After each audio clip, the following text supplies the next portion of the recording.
Hey guys, welcome back to my channel. Today I want to know, what God are you talking to? Because for the life of me, I could never understand why someone would say, keep me in prayers. Like, what who are you talking to that you have to constantly keep reminding them that somebody needs something or that you need something? Like, I've never had the need to say, keep me in prayer. I just never had the need to do that. So, if you're asking somebody to keep you in prayer, just first off, like, when I'm talking to someone, I don't have to keep repeating myself. I don't have to keep, like, when I go to McDonald's and I order a hamburger, I don't go to the thing, order the hamburger. Probably bad example. Never mind. No, I'm kidding.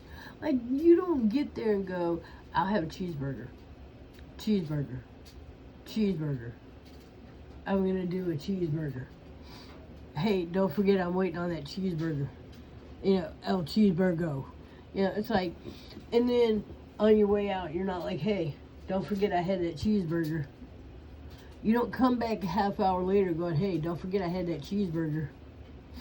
You know what I'm saying? It's like, who are you praying to? Who are you, like, what God are you talking to that you feel like you have to keep reminding him? Let's just, for poops and giggles, say, I've got a friend, which I don't, that has lupus, which this is a fictional character, and hey, God, my friend with lupus, now I need you to touch him and make them better. An hour later, Lord, don't forget to touch my friend with lupus and make them better. 6 hours later, on my way to bed, Lord, don't forget my friend who has lupus and needs. Who are you praying to? Because I'm not going to lie, I would not want to, for the life of me, I would not want to pray to that God.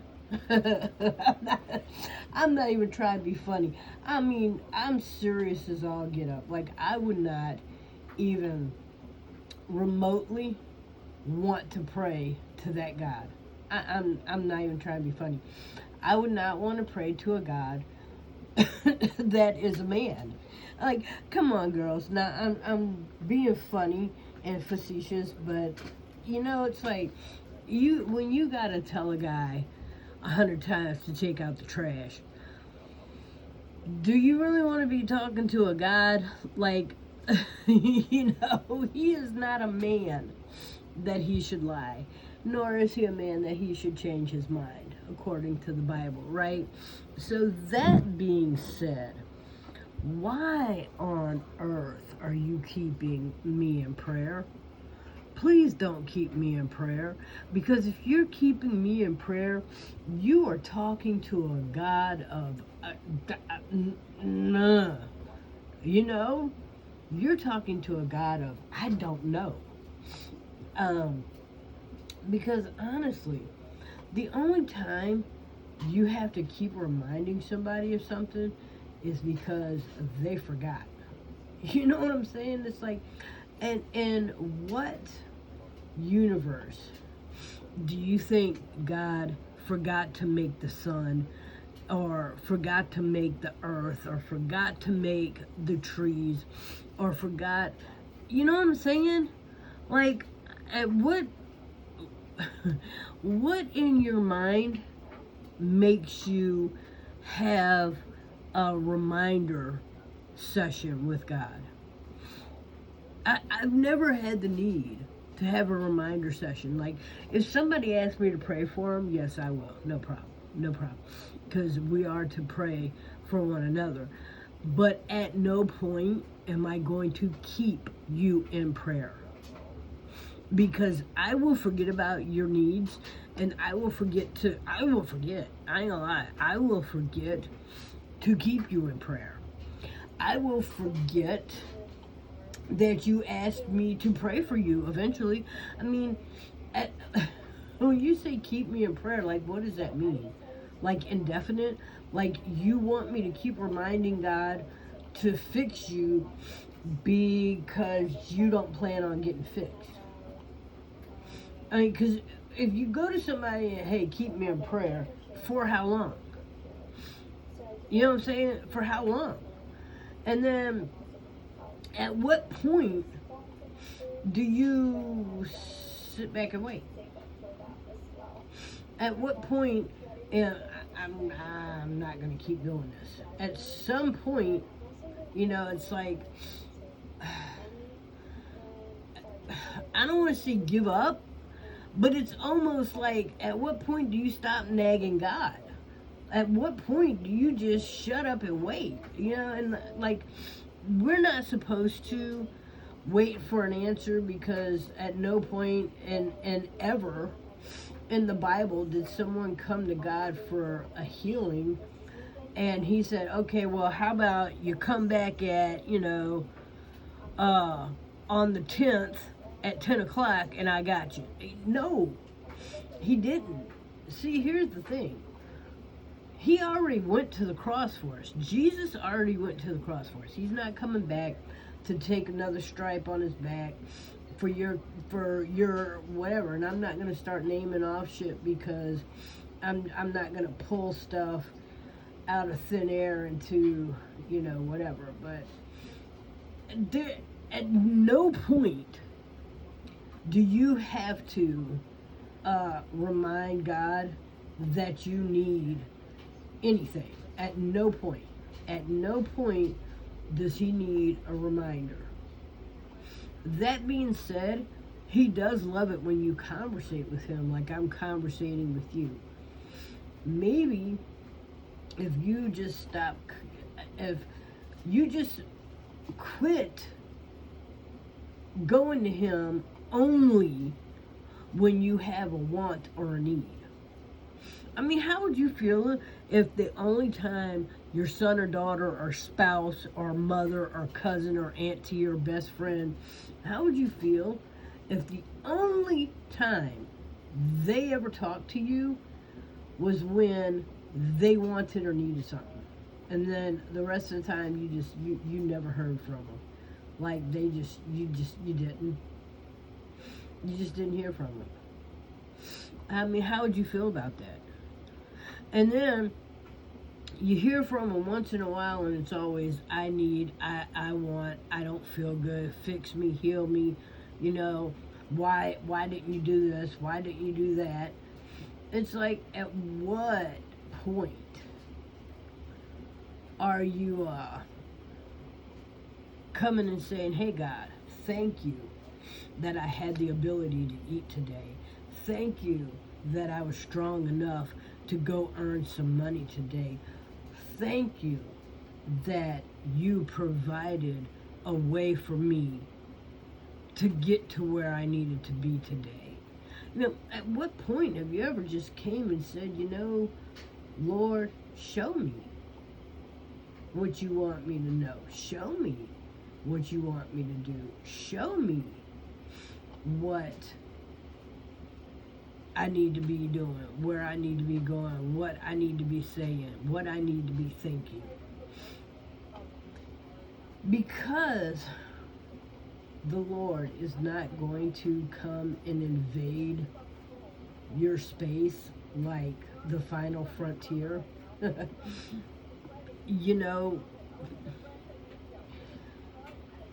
The same way he doesn't want you to come invade his space.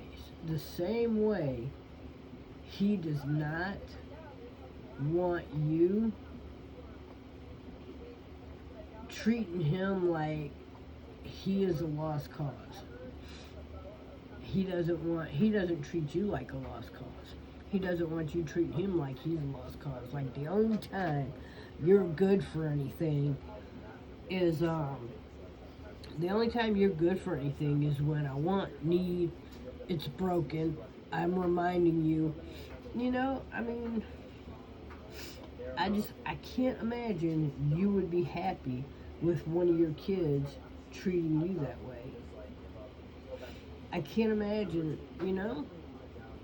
And at some point, you read the Bible You find out the rules. You find out his the amount of love that he has for you, the amount of tolerance that he has for you, the amount of times he's gone to bat for you, the sheer depth of what he did for you just by being born.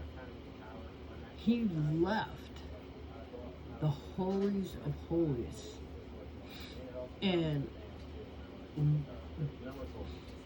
got into a woman's womb, stayed there, and then was born, and then went through the 40 days of hunger with fasting and praying.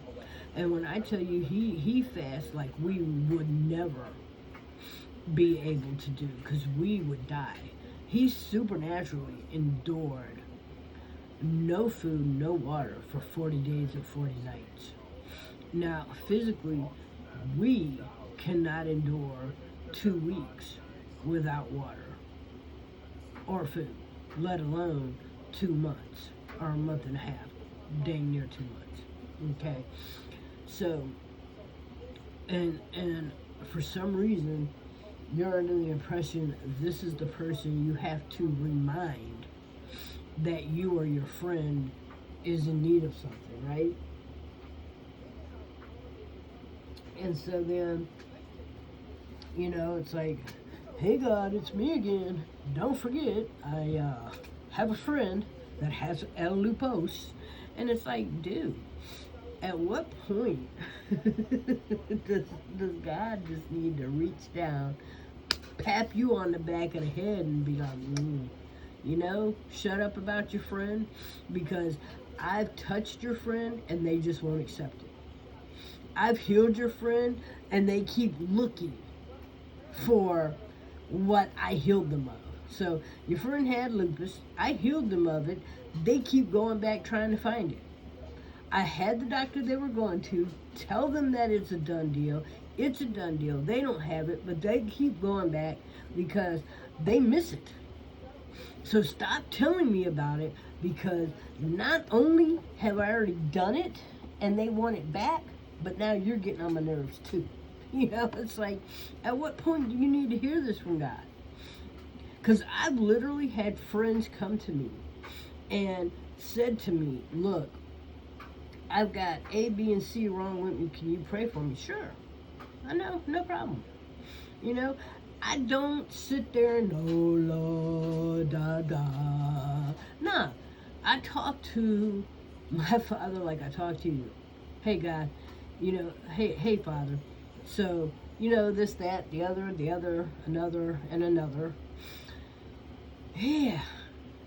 And in Jesus' name, Lord, thank you for the ability, the privilege, and the honor of being able to come into your presence and speak to you. Amen. And at what point? And you don't even, I've heard pastors say, you need to speak it out loud. You can't just say it in your head. I don't know. I mean, it's good I'm speaking out loud now because I'm on a video and I can't talk to you through osmosis, but a lot of times throughout the day, God knoweth my heart. God knoweth my head. And I don't say out loud what I want to say out loud because I live in a house full of people and it's just not the conversations with me and him. And when the conversations with me and them, then I talk to them. But when the conversations with me and him, I talk to him. And I to me, I don't know. I don't feel like it matters, but maybe it does. I don't know. But I can tell you my relationship with God is good. It's loving, it's prosperous, it's honorable. So I don't know. I guess you got to do what works for you, but I can tell you nagging a parent never gets you anywhere. So I can tell you that if you've got to nag the Lord on somebody's behalf, it's not because he hasn't moved, it's because they haven't. See, here's the thing. Bible tells us a man that doesn't work shouldn't eat. And then you've got people that won't work and can't figure out why God ain't feeding them.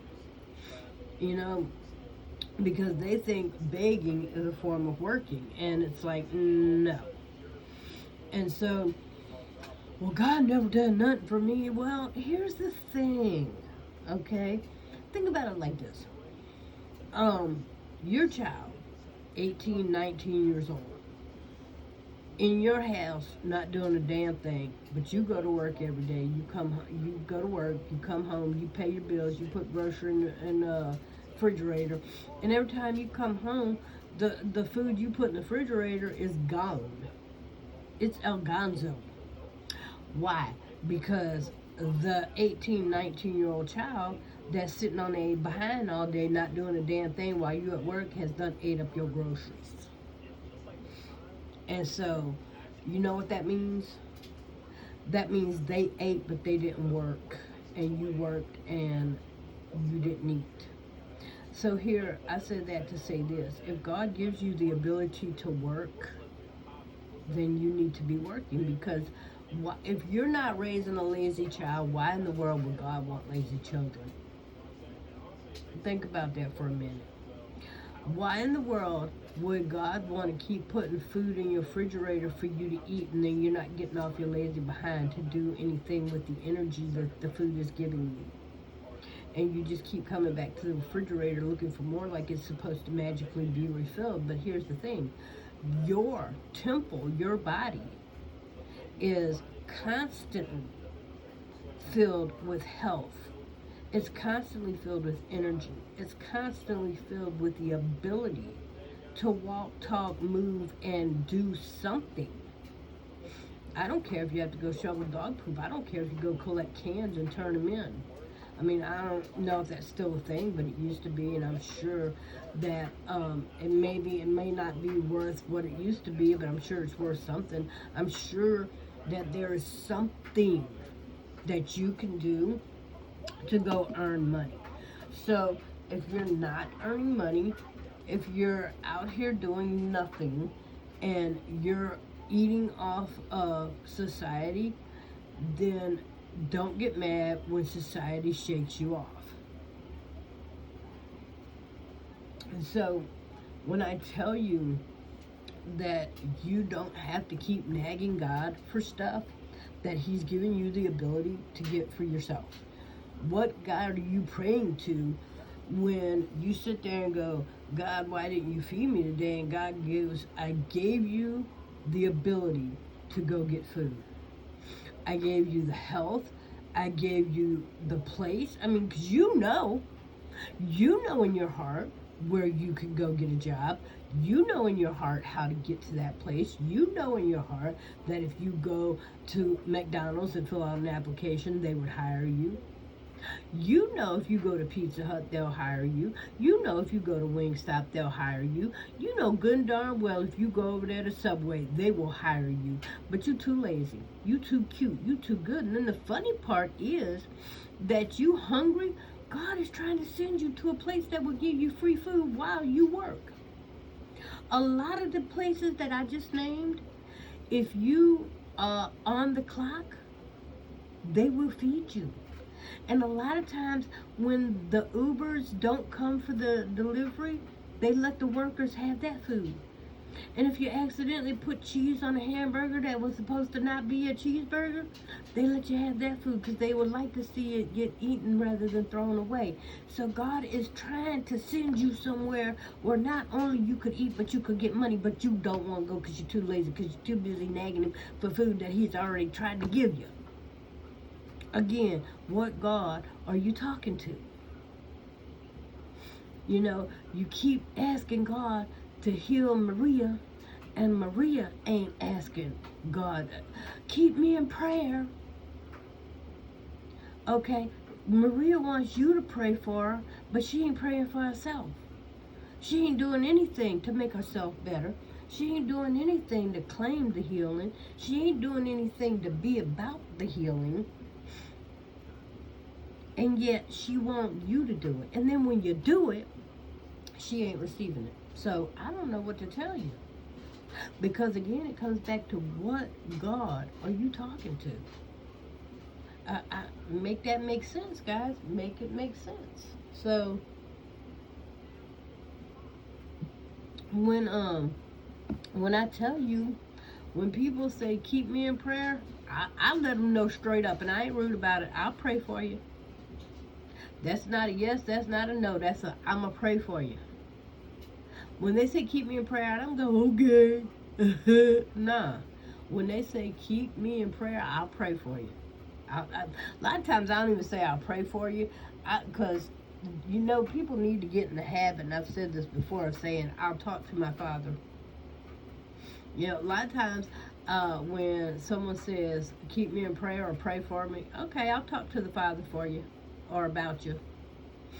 Because it's funny that it's not gossiping when you take it to the Lord. So if you want to talk about somebody and get away with it, that look, loophole, we ain't supposed to gossip. It's a sin to gossip. But when you take something to the Father, it's not gossiping. You are literally just having a conversation with God, and it's not gossiping, because you only taking it to the Father. Now, it only works like that when you taking it to the Father. You can't take it to the Father and Susan. And you can't take it to Susan and Maria and Margaret and Aunt May and then God. No. That only works like that when it's you and God having a conversation, not in the earshot of 5 other people. When it's you and God only. And then you having a conversation about, Nancy Drew and, the Scooby-Doo gang. So I'm just showing y'all different angles in case y'all get tired of seeing. I don't like showing y'all, because I told y'all once before, that's my arts and craft table over there, a little storage down there. But yeah, I got stuff in the corner over there. Yeah. So I know people are gonna be like, oh, she don't let us see who she is, cause whatever. And you know what? I've already said I'm in my 50s.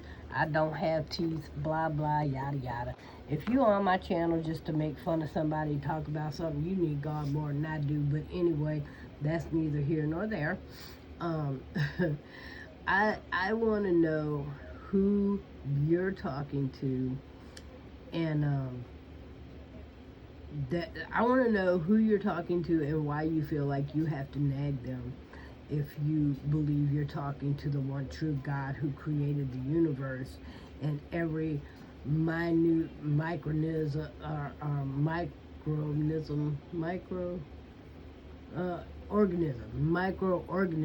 knew I was gonna get it. I want to know who you're talking to. If you believe you're talking to God the Father, who created every organism down to the minutest of organisms, cells, but you think you have to nag him and get on his nerves in order for him to do something. You've got to keep reminding him. So if you wonder why you're looking at my I don't know what you call these today. I guess they're affirmation pads. So what I decided to do was, because it ran out, so what I did is now I'm doing the back of those. And today, the day I'm recording this, is the 17th. So that's why you're looking at, and I've added my own stickers to the back of that. But anyway, that's today. Right now is actually the 17th. And by the time, I've said this before, if you're keeping up with my channel, I record these. So, and I schedule these to come out. So this one's going to come out, I believe, let me see. This one will be posted on the 20th. So today is actually the 17th, but you're not going to see this till the 20th. But anyway, that's why you're looking at the date you're looking at. So, anyway, the title of this is going to be What God Are You Talking To? And that being said, I really am curious. I really am curious as to why you believe you have to keep nagging someone who created infinity who is the maker and creator of every star in our galaxy, not just in our space, but in our galaxy, and every planet. His breath created life into a figure made out of sand. And from the earth we came, and from the earth we shall return. And this is the creator that you feel like I need to keep you in prayer to, right? Make that make sense. I mean, seriously, make it make sense. Like, because that doesn't even make sense to me. On how, I wouldn't even feel right telling somebody, keep me in prayer. Like, why? Because first off, if I gotta tell you to keep me in prayer to whoever the heck you're praying to, I have just figured out you are not praying to the God of all creation. You know what I'm saying? I don't know who you're praying to, but it's not the God of all creation. Alright, that being said, I'm going to leave you to think on that one, and maybe comment below if you want to. Feel free to give it a thumbs up. Feel free to give it a like, a share, subscribe, because I have videos coming out every day. And I do not, as of to date, I do not edit my videos, so what you get is raw, it's real, it's me. And even though I do schedule my videos to come out, they are not, as of today, edited. So what you see, if you see a dog in the background, if you see the background like I'm showing you over there, I don't want to really show you a whole lot of the TV because, okay, it's a commercial. I'm looking at YouTube. I look at YouTube on my big screen TV. Alright, so this is what you see, and this is what you get. And where's my pups? Oh, they're over there. Pups are right there. So yeah, so that it is what it is. I don't get on a lot of times. I have y'all looking at different stuff. I don't show me. So that's me. But normally I don't get on because I want y'all more interested, invested into the conversation than critiquing my background, the fact that I don't have any teeth, the fact that I'm 54, you know what I'm saying? Look, I want you more engaged in the conversation than the BS. You know what I'm saying? I don't give two craps about my hair, my wrinkles, the fact that I got no teeth, whatever. You know, unless that's what the conversation's about. Let's have some real conversation. Let's not have the BS. Alright, that being said, guys, I'm going to wrap this one up so I can get it scheduled. I love you guys with the love of the Lord, and if you ever are interested in meeting my big brother Jesus, drop me a line, and I'm happy to introduce you. Alright, guys, I'll see you in the next one.